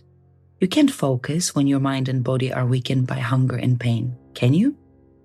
His conclusion: moderation is key. Does it sound simple, obvious, and logical? It is. Doing things in moderation means balancing between matters of the body and the soul, as well as the elf versus the ogre ratio within. If you don't change direction, you may end up where you're heading. Lao Tzu. Elf plus ogre equals human. More elf than ogre equals superhuman equals superhero. Less elf than ogre equals supervillain. The truth is, we're all good and bad, elves and ogres. Each of us has the same buffet of temptations enticing us left and right, so it's good to see how well we're doing despite our shortcomings. Life is a roller coaster with ups and downs and good little tests along the way, designed to challenge our resolve and character. Even the Hulk, Stanley and Jack Kirby credit, whose level of strength was normally proportionate to his level of anger, did his best to channel that anger for a good cause. He made mistakes along the way, but overall did his best, even at his angriest. Embracing and befriending both the light and the dark side helps you navigate through your solar, light, yang, male, and lunar, dark, yin, female, duality, so that they resonate in tune with your soul. Balance equals successful living of the body plus successful living of the soul. All superheroes represent your best potential, and all supervillains represent your worst. Being a supervillain doesn't necessarily mean killing millions of innocent people, but it means using the 4 human superpowers, think, feel, say, do, for anything bad. Every single action of yours will be accounted for at the end of your life. However, we behave as if we don't care at all. Whenever you find out that someone you don't like isn't doing well, how do you feel? Do you feel compassion for them, or, if even for a second, that inner spark of ogre joy? How about when you gossip about someone? Do you ever wonder whether that behavior is one of a superhero or a supervillain? Would you get +1 or -1 for that? And when you witness someone being picked on, that awkward kid person at your schoolwork, intimidated by fellow students, colleagues, please underline your most likely course of action. A. Defend the weak one. B. Do nothing. C. Join the bullying. What would you say if A. You had an opportunity to make some quick and easy, yet dodgy, money, and B. You knew you'd never get caught? Yes, no. Who wouldn't say yes to easy money, most people ask. I'll tell you who wouldn't. An honest person. One love plus one truth. Others can hurt your body. They can also hurt your feelings. No one except you, however, can ever hurt your soul, your true self. The body is a vessel, a very impressive biomachine for your soul, a piece of the divine nature. It's used to travel through the flow of the universe whilst living as a human and experiencing everything along the way. Everyone is in exactly the same boat here. God, the Supreme Being, the Lord, the Source, the Spirit, Yahweh, Gaia, the Tao, Higher Self, Allah, Brahma, the energy, consciousness, the Chi, the deity, They're all different names for one and the same. Love, truth, faith, compassion, understanding, humility, and respect are also part of one and the same. God is a feeling, an unlimited energy. Nature hasn't created limiting walls or borders. God equals it, love equals it, life equals it, truth equals it, nature equals it, everything equals it. Matters of the body, the world, it. Matters of the soul, real life, it. In this world, it means nothing really, the neither nor the in-between. But in real life, it represents the divine all, the no-name. Remember, words are man-made. A Christian, a Jew, and a Muslim focus on one human life, this life. A Hindu or a Buddhist focus on many lives. Together, they tell us the fuller spiritual story of creation. No single puzzle piece represents the entire image. In order for us to finally see the whole picture, we need to focus on putting all of the pieces together. Superheroes build bridges between each other, not walls. What would a superhero choose here? A, become united, or B, remain divided? The eternal difference between right and wrong does not fluctuate. It is immutable. Patrick Henry. Alone we're strong, but together we're stronger. Sam Walton. The super simple moral compass. There is far more that unites us than divides us, but don't forget that peace makes no money in the consumer society. It's important to question whether our political, spiritual leaders' values are superheroic or supervillainous. It becomes simple once you know what you're looking for. The only way to save humanity is through joint action of all individual human cells working together towards making Earth's body healthy again. You choose your journey during which you balance matters of this world, body, and real life, soul. Whatever your decisions are, prepare for their consequences. Action, reaction, cause, effect. Life doesn't happen to you as a punishment. It happens for you as a gift.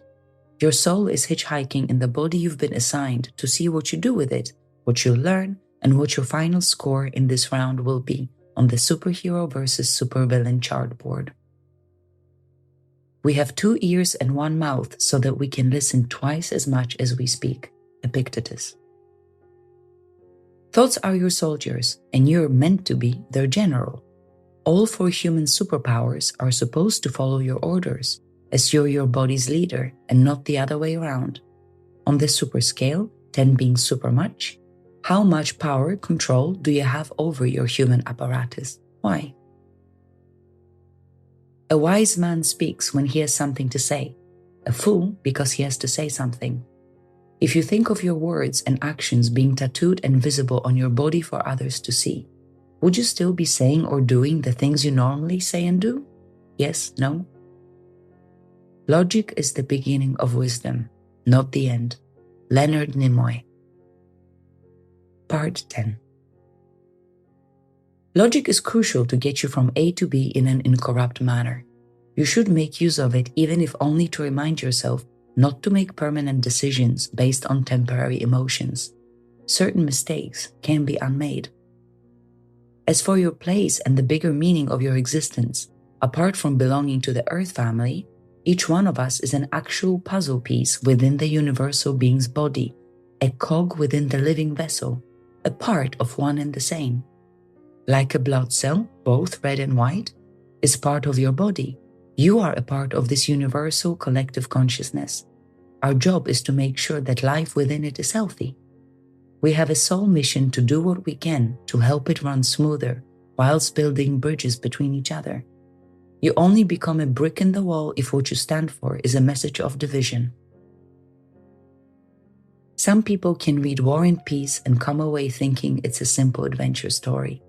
Others can read the ingredients on a chewing gum wrapper and unlock the secrets of the universe. Lex Luthor. Logic will get you from A to B. Imagination will take you everywhere. Albert Einstein. Reality is wrong. Dreams are for real. Tupac Shakur. On the super scale, 10 being super important, How important would you say you feel in this world? Why? I'm asking you this in case you think it makes no difference whether you feel important or not. It does make a difference, a crucial one. Why? Because without you, the puzzle has a missing piece and therefore is incomplete. You've got distinctive DNA, fingerprints, handwriting, signature and such, but that's not where your unique abilities end. There is nobody else with a mind and experiences like yours, which make you irreplaceable. Do you copy? Yes? No. We all live with the objective of being happy. Our lives are all different and yet the same. Anne Frank. Since reality is each individual's own perception of it, then mankind's reality is made up of our individual perceptions all put together into one collective human experience. Whether one of us imagines a flying machine, another one visualizes a new theory, writes an article, makes a piece of music, a sculpture, a film, a website, a cure, a computer, an item of clothing, an engine, or a wedding cake, they all, both good and bad, right and wrong, contribute towards the quality of our existence. Your brain continually learns what you teach it.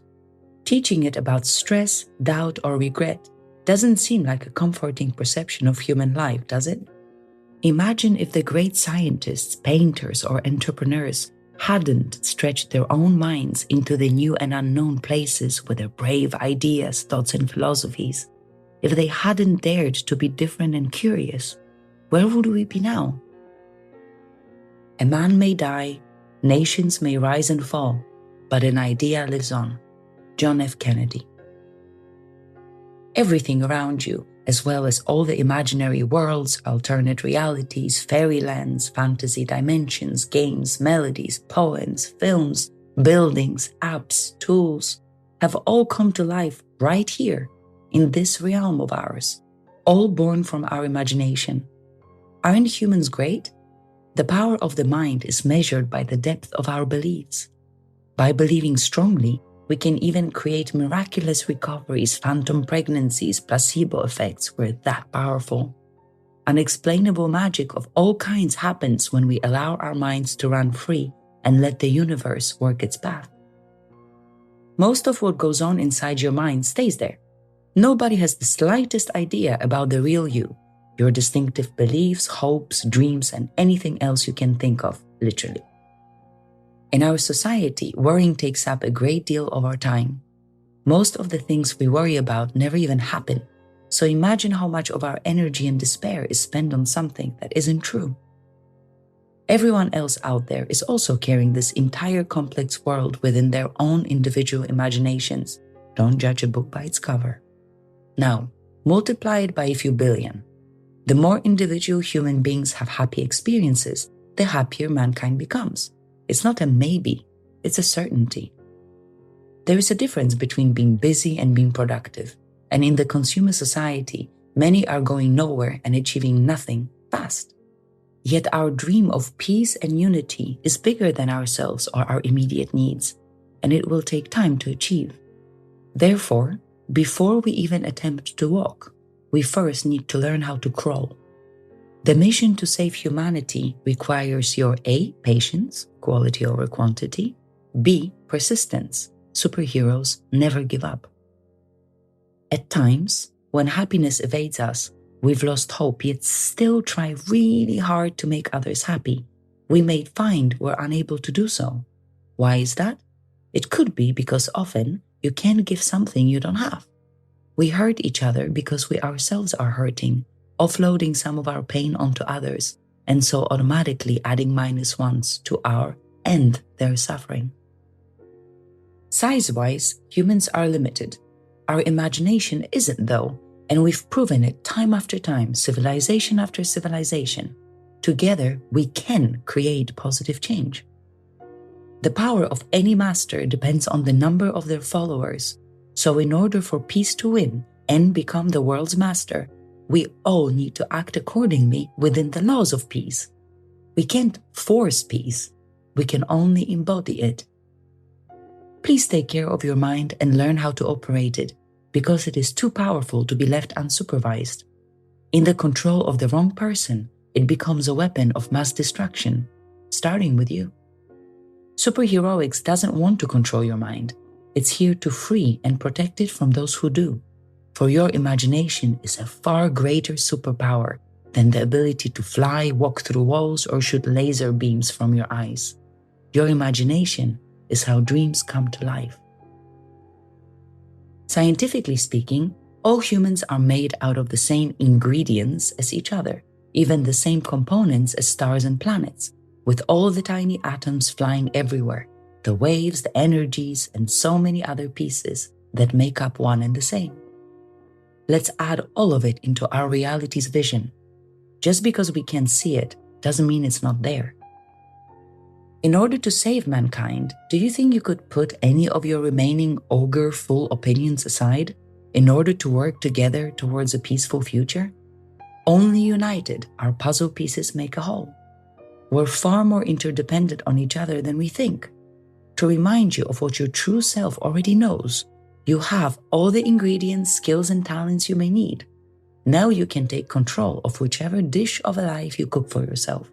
Feels good, doesn't it? Superhero cadets equals Spectral League equals Warriors of Love equals Army of One. Your soul is all about its mission and its calling. It's held back and can't move onwards and upwards unless you free it by freeing your mind. The super simple moral compass is the proven remedy for every superhero, real or imaginary. It's better than money too. Superheroics is a clear route towards unbreakable values that lead towards the light together. It leads to a place where your words are true and your actions have purpose. Up until this very point, you've been a victim and a survivor, and now you have an option to let your soul become a warrior too. Equally, you can choose to do nothing and in 10 years be exactly where you're at now, but a decade older. Please picture my soul using my imagination as a tool to awaken yours. Cadet, are you there?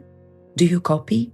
Here and now is where you choose to see this as A, just another story, or B, an actual superhero cadet sending you a message in the shape of this book, reaching out to your soul, yes, yours, to help us initiate all the other cadets out there, you're surrounded by them, and help the superheroes win their final battle against the supervillains, beginning with your inner ones. Remember that eyes can see when the mind is blind. If the mind isn't switched on, the eyes become purely organ parts. The basic eyes only have one mode, to merely notice the basic graphic design, the superficial layer of reality. This is the simplest version of a human, in superheroics known as an off or a zobot, zombie plus robot. A real upgrade costs, but the currency isn't money. It costs everything except money. It costs time, work, effort, focus, strength, truth, and love. It also costs courage, the first official super skill for the cadet to accomplish in order to be ready for level 2. How much are you willing to pay for happiness? Well, that depends on you. Are you prepared to brave the journey and to face the responsibility of your actions? Bear in mind that if one can do it, so can others. Mission for the present. 1. Let your true self be known, both elf and ogre within. 2. Be inspired to take action like they do in the movies. Right now, you're still at the beginning of your favorite film, book, TV series, where you're getting to know the characters. The lead character is a superhero cadet, so you root for them. In this case, you root for you. 3. Now that our paths have crossed, your super sidekick, me, and the superhero cadet, you, are about to head out on a big adventure to save mankind. Mission for the future. 4. Press the switch of our collective consciousness. In superheroics, it's called the super switch, on. Side note. A group of aliens come across one of our space shuttle's remains floating about in the galaxy. Inside it, they find a variety of human movies and TV series. After watching them and being impressed with the courage of mankind as portrayed in the stories, they decide to travel to Earth. They've just landed. What do they see? Instead of meeting brave heroes, they come in contact with a hurting species. You can't put a filter or a special effect on truth. That's the way of the world, we say. Correction is the choice of man, because the world was in perfect harmony until we came along. Great acts are made of small deeds. Lao Tzu. New beginning. Where do we begin? To counteract the good little tests that we seem to often fail, we've got the good little deeds to help us along the way. The GLDs are positive variables you can add into your daily equation at any point, starting from +1. Had a bad day? At least you helped a friend with support, advice, or a homeless person with a sandwich, spare change. To you, it's not much, but to them, it's everything. Mathematically, it may count as +1 only, this world, but giving someone time, hope, and compassion is incalculable, real life. The good little deeds also help raise our mathematical equation of the collective human experience with a few +1s here and there. That's how it all begins. Do not pray for an easy life. Pray for the strength to endure a difficult one. Bruce Lee. Life is a range of situations and scenarios for us to experience and learn from to help us reach our full potential, since a smooth sea hasn't made a skillful sailor. In whichever time and place you find yourself, growth is always happening at the end of your comfort zone. You're constantly obtaining self-awareness through the good little tests placed on your path to enlightenment. What if you suddenly died now? Would your soul be traveling north or south? North, south. Dead people receive more flowers than the living ones because regret is stronger than gratitude. Anne Frank. Death. Some people meet death with open arms and thank God their time has come. Others beg to be spared for just one more day, saying there is much to be done. But if we, before performing an act, would stop and think of death, of judgment, and of all such things, I'm sure we would do our best, so that when our time comes, we may say, "Take me, Lord, without delay." Sister Kathy Sesnick. Final thoughts for now. Life can be so much broader when you discover one simple fact, that everything around which you call life was made up by people who were no smarter than you. Steve Jobs. Every superhero story teaches us is the superhero's incorruptible character, not their looks, money, or status, which matters in making the right choices, and that doing the wrong thing, no matter how small it might seem on the supervillain scale, never works. It also shows us that there is no I in team, we're all equal. Anyone who has a will can make a difference. Words we use as well as their meanings and concepts are all man-made, as is fear. Nature knows no fear. All living beings, in fact, all except humans, know how to live in balance and harmony with each other, together creating a perfect whole. Mankind, however, fear-driven, entitled, and greedy, keeps acting like supervillains, spoiling the life journey for everyone, from plants to animals, sea creatures, and more.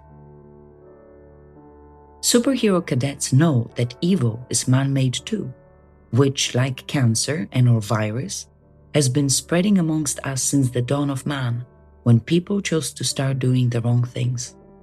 In other words, no, it's not okay to hate, steal, kill, cheat, lie, betray, or disrespect anyone, ever, in any way. That's the superhero ideal we should be striving for. Yet humans are committing evil like it's nothing, as they stumble around in darkness, harming others in the process, blaming one another, judging, condemning, making the same mistakes repeatedly, generation after generation, letting their egos run wild, acting like ogres, whilst looking for a quick fix to ease their pain. Why? Because the majority feel empty, without true hope or purpose, and can't see the light at the end of the tunnel. It's as if mankind has been brainwashed into a self-destructive mass psychosis of individuals who, no matter who they are, don't feel good enough. Mankind urgently needs A, hope, and B, better idols than the current ones playing out on the world stage. Looking at our leaders, one might wonder about their competence as well as the systems they represent. Doesn't it make you wonder why we shouldn't try something new instead, like the circle drawing exercise? Here is where you come in, if you want to, of course.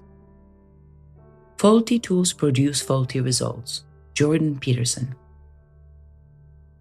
Einstein said the definition of insanity is doing the same thing over and over again and expecting different results. Do you really think then that by electing the same people, just different names, whether based on their family ties, gender, or skin color, will make a difference? They want this charade to continue to keep you busy and distracted, not focused on what truly matters, which is our own liberty being under threat in these tumultuous times. If we keep voting for the same puppets and trusting the same organizations that peddled cigarettes and prescribed thalidomide to pregnant women and sold asbestos to the general populace, we'll get the same show, that's all it is, over and over again, just different fashion trends and new ways of controlling us. In life, like in tech, if you program a computer in a faulty way, it will function in a faulty way. Therefore, if the new generations of mankind are kept being taught faulty data by the unenlightened older ones, they'll keep producing faulty results, whether in their thoughts, feelings, words, or actions. We need to upgrade the system of the collective consciousness urgently in order to reclaim Earth and defend the peace so clearly in danger, especially right now. Honesty is the first chapter in the Book of Wisdom. Thomas Jefferson. We can't expect a faulty and corrupt system to save us. We need to save ourselves. The difference between us, the oppressed, and our oppressors is that they're united and work together. We aren't yet, but we're getting there. More and more of us rising and saying, enough is enough. Saving the world doesn't have to mean huge gestures. What you say and do every day compounds over time. Same goes for the way you think and feel.